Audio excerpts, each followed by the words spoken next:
Hello students, आज की class में हम लोग पढ़ने वाले हैं पॉलीज एक्सक्लूशन प्रिंसिपल। सो चलिए जानते हैं इसके बारे में क्या कहता है पॉलीज एक्सक्लूशन प्रिंसिपल। चलिए शुरू करते हैं।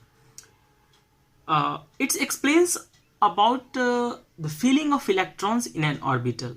ठीक है, तो ये किसी भी ऑर्बिटल में यानी कि किसी भी सबसेल के ऑर्बिटल में जो इलेक्ट्रॉन्स फिल होते हैं उसके तरीकों को बताता है। ठीक है, तो चलिए शुरू करते हैं। इसकी एक थ्योरी है। पॉलिस ने कहा था no two electrons in an orbitals can have same set of all four quantum number. किसी भी एक ऑर्बिटल में आपको पता है कि किसी भी एक ऑर्बिटल में कितने होते हैं, मैक्सिमम 2 इलेक्ट्रॉन्स होते हैं और दोनों अपोजिट स्पिन में होते हैं। एक पैरेलल स्पिन होता है और एक एंटी पैरेलल स्पिन होता है। ठीक है, तो इसको पैरेलल स्पिन हो एंटी पैरेलल, तो एक को +½ से रिप्रेजेंट करते हैं और दूसरे को -½ से रिप्रेजेंट हम लोग करते हैं, हाफ स्पिन। इन्होंने ये भी कहा था कि इन एन, इसको अदर तरीका से भी समझा जा सकता है, इन एन ऑर्बिटल्स है ना, maximum 2 electrons can have in opposite spin, one is +½ and another is -½ तो 2 इलेक्ट्रॉन्स रह सकते हैं। तो और दूसरी बात कि no two electrons in an orbitals can have same set of all 4 quantum number, यानी कि 2 इलेक्ट्रॉन्स के 4 क्वांटम नंबर एक नहीं हो सकते हैं। तो जब लेट्स सपोज हम एक एग्जांपल लेते हैं इस स्टेटमेंट को समझने के लिए। हीलियम एटम्स का हम लोग कन्फिगरेशन करते हैं। हीलियम की एटॉमिक नंबर कितनी होती है? 2। तो 1s2, इसकी कन्फिगरेशन क्या हो गई? 1s2। तो 1s2 हो गई, यानी कि यहाँ पे जो 2 है ये क्या है? ये 2 इलेक्ट्रॉन्स है एस सबसेल के ऑर्बिटल में। तो अगर ये 2 इलेक्ट्रॉन, लेट्स से यही 2 इलेक्ट्रॉन है, यहाँ पे आप देख सकते हैं ये ऑर्बिटल हो गए और यहाँ पे 2 इलेक्ट्रॉन, एक ये और एक ये, एक पैरेलल और एक एंटी पैरेलल।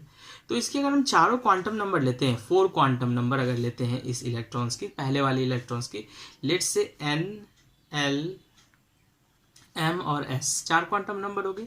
तो पहले वाले +½ वाले इलेक्ट्रॉन के लिए हम लेते हैं, तो यानी कि n की वैल्यू क्या होगी? यहाँ पे 1 है, l की वैल्यू क्या होगी? 0, m की वैल्यू क्या होगी? 0 और इसकी क्या होगी? +½ और इसकी लेंगे तो n, इसकी भी n की वैल्यू क्या होगी? 1, l की वैल्यू 0 और m की वैल्यू 0 और -½ तो आप देख सकते हैं यहाँ पे इस 2 इलेक्ट्रॉन की, एक इसकी क्वांटम नंबर हो रही है, इस इलेक्ट्रॉन की ये है और इस इलेक्ट्रॉन्स की ये क्वांटम नंबर है।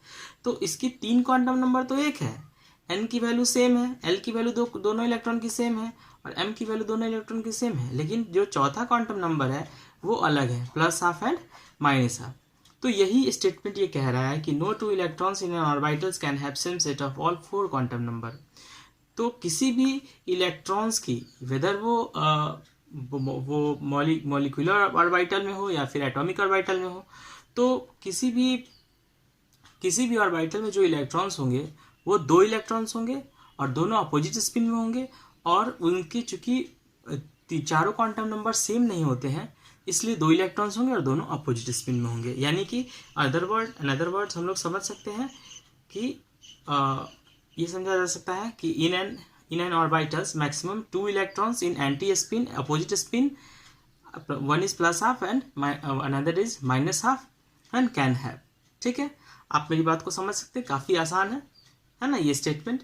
तो पॉलिस ने यही स्टेटमेंट दिया था कि किसी भी ऑर्बिटल में मैक्सिमम 2 इलेक्ट्रॉन्स होंगे, है ना, one is parallel and another is anti parallel. Parallel it means हम कह सकते हैं एक इस तरह से रहेगा और एक इस तरह से इलेक्ट्रॉन्स को रिप्रेजेंट कर सकते हैं, तो अनदर को इस तरह से रिप्रेजेंट किया जा सकता है। आशा करते हैं आप चीज़ों को समझ रहे होंगे। ठीक है, तो पॉलिस एक्सक्लूशन प्रिंसिपल ने क्या दिया? तो इन्होंने दिया कि किसी भी ऑर्बिटल्स में इलेक्ट्रॉन फिल होने के तरीकों को बताया। ठीक है, तो ये पॉलिस एक्सक्लूशन प्रिंसिपल है। और किसी भी एक ऑर्बिटल में इन्होंने ये भी बोला कि कितने इलेक्ट्रॉन हो सकते हैं? 2 इलेक्ट्रॉन और दोनों किस स्पिन में होंगे? एक पैरेलल होंगे तो दूसरे एंटी पैरेलल होंगे। तो आशा करते हैं चीज़ों को आप समझ रहे होंगे। ठीक है, धन्यवाद।